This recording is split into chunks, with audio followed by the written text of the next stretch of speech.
Hi, my name is Jess and welcome to my channel, Jess in Romancelandia, where I talk about romance novels and happily ever afters and everything else that is going to topple the patriarchy. It has been a long time since I sat down and filmed in front of a camera, so I'm really sorry for the delay that happened in YouTube videos.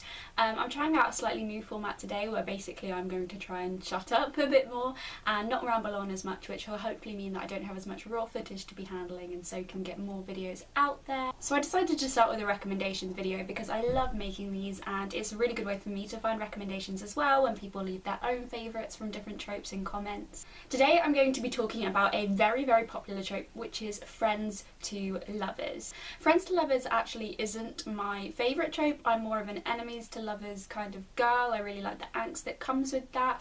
But friends to lovers I do think is a really fun one to read when it's done well, because there's already such a connection between the characters, and watching that change and develop, it can be really rewarding. I think the reason it can frustrate me sometimes is sometimes it's done too quickly. Like one day one of the friends just turns around and is like, oh my god, this is the most beautiful person I've ever seen, how did I not see it before? And I'm there like, yeah, how?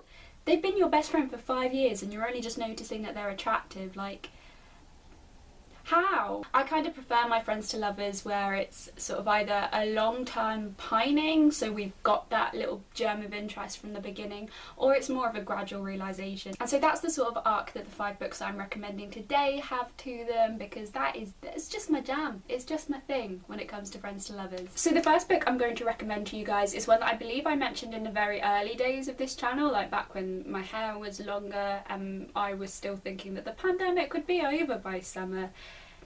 One thing that has thankfully not changed in that time though is how wonderful I think this book is, and that is The Countess Conspiracy by Courtney Milan. You guys know I love Courtney Milan. Anyone who loves historical romance probably has read a Courtney Milan book, probably has loved it, because they are just some of the best historical romance that you'll get out there. This book is the 3rd book in the Brothers Sinister series, which basically revolves around men that met at the same college and they form this little group called the Brothers Sinister because they all have left hands.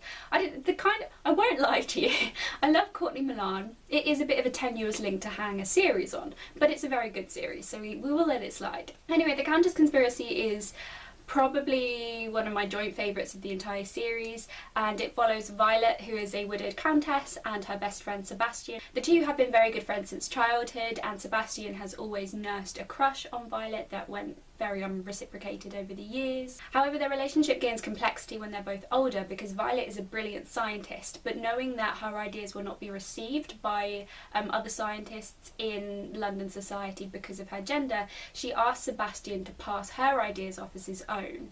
However, because Sebastian has all this love and respect for Violet, he's obviously not comfortable with the dynamic, she's not really comfortable with that dynamic either, and the two of them start to question their relationship both romantically and in terms of power dynamics, in terms of how does this work when he is taking credit, albeit unwillingly, for her brilliance. This novel is just such a brilliant example of friends to lovers because you have two kind of different experiences of the tropes with the characters. Like I said, Sebastian is someone who has always really held a candle for Violet, whereas it takes Violet a lot longer to start seeing Sebastian in a new light, and it's something that happens slowly, and it's something that he doesn't pressure her into. There's never any expectation from Sebastian that if he just carries on being nice to her for long enough she'll fall in love with him, which is another thing that can really annoy me in the friends to lovers thing. There's no entitlement here, and I think it makes it a very authentic and beautiful love story. So yeah, this one is just absolutely wonderful. I'd recommend the entire series. I don't think you have to really read them in order. I didn't, but you know, it might add something to the whole experience, and it's a wonderful series anyway.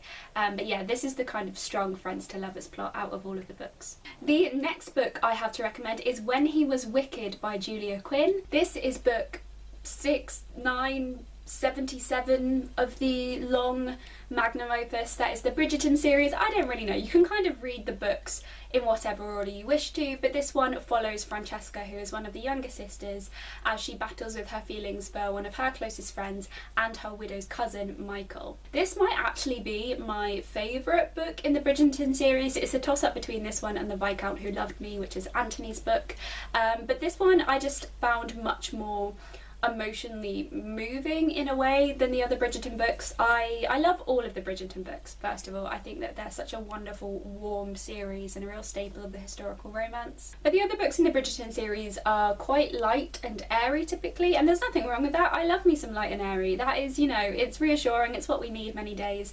But this book does hit really different, and I think that's because a large part of the love story is actually the grief that both of the characters are feeling for Francesca's widow and Michael's cousin. There's also a bit of a forbidden love element to this enemies to lovers story, because Michael did meet Francesca when she was either engaged to marry or had just married his cousin. So even though he felt that initial attraction to his friend, he kind of pushed it down for several years and was very much content with just having a friendship with Francesca whilst his cousin was alive. He loved both of them very dearly and didn't want to encroach on that relationship.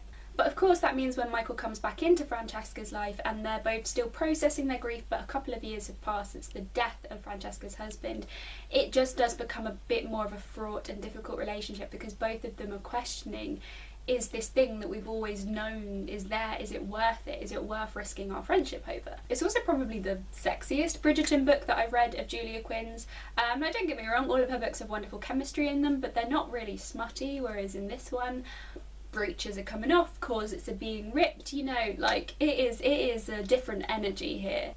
But yes, I do love this book and I would definitely highly recommend it. I don't think you have to read all of the books in the Bridgerton series to get to here, but I mean you might as well. There's only like 79 million of them plus spin-offs. It's you know, weekend reading. The next book I have to recommend is another historical romance, and it is Two Rogues Make a Right by Cat Sebastian. This is the final book in the Seducing the Sedgwick series, which follows a group of three brothers, the Sedgwick brothers, and their respective love stories in the Regency era. This one follows the youngest brother and former naval officer Will Sedgwick as he takes his best friend, the disgraced Martin Easterbrook, to the countryside to recover from the scandal that has rocked his world. Will and Martin have been best friends since they are very young. There's always been a great deal of love between them, but it's really during this sort of hurt, comfort, plot and twist to their relationship that the more romantic feelings start to be acted on and come to the surface. It's a really gentle book. I think Cat Sebastian has joked in several interviews about how in this book nothing much really happens in terms of sort of plot or action. It's all really character and the conversations they have and the changes that take place internally. It's a really sweet love story, a really gentle love story, and it was just a great end to what is a very soft trilogy in romance that I would really recommend if you guys just want something to make you feel all romantic and fuzzy inside. The next book that I have to recommend is Dear Aaron by Mariana Zapata. This is probably one of Mariana Zapata's most underrated works in my opinion. It definitely doesn't get as much attention or as many rave reviews, and I think that's partially because the first sort of half or even 2/3 of it are told in epistolary form. So it follows Ruby, who signs up for this program where she writes letters to a soldier away on duty. The soldier in question, Aaron, is kind of reluctant to start up much of a correspondence with her at first, but over time they start to build up a real friendship over their letters and later phone calls as well, and they start to feel like they're the only two people that can really truly understand and know the other. Because they're separated by geography and situation and profession, it does take a little while for the romantic feelings to start to arise, but once the two meet in person, it just kind of snowballs from there and their friendship turns into something that is more romantic and steamy and fun. Mariana Zapata is the queen of slow burn, and I think that suits this story really, really well, because you believe that these two have a genuine friendship and connection before they start trying to add sort of romance or sexuality to the mix, and it's just a really, really rewarding kind of unfurling of the story in that way. I also have a really soft spot for Ruby. A lot of Mariana Zapata's heroines are very like sassy and straightforward, and I love that, but it was kind of nice to see her take on maybe a quieter, gentler heroine as well, and to see that person get their love story at the end as well. And yes, I just love this one, and it's on Kindle Unlimited, so I would definitely recommend checking it out. And the final book that I have to recommend for you guys is Blindsided by Amy Dawes. It follows Freya Cook, who is, I believe, either approaching her 30th birthday or she's just hit her 30th birthday. So Freya strikes up an unusual friendship with her neighbour Mac, who is a football player, and the two just mesh really well and they start spending a lot of time together, cooking together, and before long they identify as best friends. However, despite being a really confident woman in many ways, as Freya gets older she starts to feel really insecure about the fact that she is still a virgin, so she approaches Mac, and during a game of Never Have I Ever, the two decide to take their friendship to a next level and really get Freya comfortable with her sexuality. Of course, this kind of let me teach you how to have sex vibe doesn't stay platonic for very long, and before long the two of them are wrestling with much more romantic feelings. This book is just so lovely, first of all because of just how positive it is, and I'm not just talking about body positivity, although that was a huge draw of it for me.